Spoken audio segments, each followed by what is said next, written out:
शैतान को जहन्नम में कहाँ रखा जाएगा? और क्या आप जानते हैं कि शैतान फरिश्ता नहीं था, बल्कि एक जिन था जो आग से पैदा हुआ था, लेकिन ये फरिश्तों के साथ रहता था।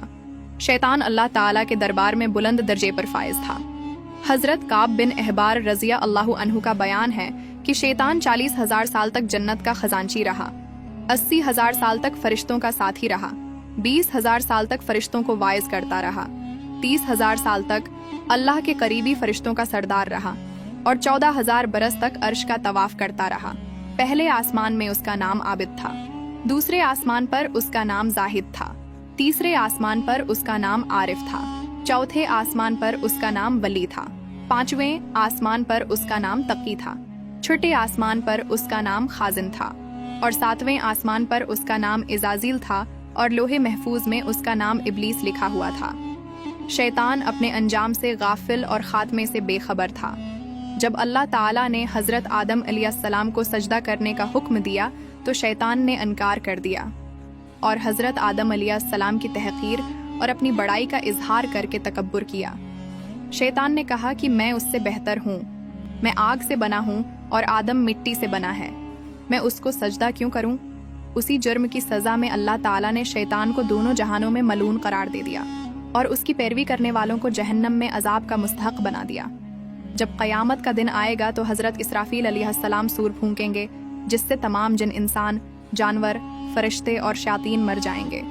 फिर उसके 40 साल बाद हजरत इसराफील अलैहिस्सलाम दोबारा सूर फूंकेंगे तो तमाम मखलूक़ात दोबारा जिंदा हो जाएंगी और फिर क़यामत कायम होगी। क़यामत के रोज़ तमाम नेक और बद को उनके अमाल के मुताबिक सज़ा और जज़ा दी जाएगी। अब बात करते हैं कि शैतान को जहन्नम में कहाँ रखा जाएगा। जहन्नम के 3 तबकात होंगे। पहले तबके में मुनाफिकीन होंगे, दूसरे तबके में वो लोग होंगे जो शैतान के पैरोकार होंगे और उसके पीछे चलने वाले होंगे। बरूज़ क़यामत शैतान इनसे भी भागेगा और ये कहेगा कि क्या मैंने कहा था कि मेरी पैरवी करो, आज मैं खुद को नहीं बचा सकता तो तुम्हारी क्या मदद करूंगा। जहन्नम में ऐसे लोगों का इमाम और सरदार शैतान होगा। तीसरे तबके में आम जाहिल कुफार होंगे, ऐसे कुफार जिन तक इस्लाम का पैगाम तो पहुंचा, लेकिन जहालत और उनकी जिद ने उन्हें इस्लाम से दूर रखा और वो दायरा इस्लाम में दाखिल नहीं हुए।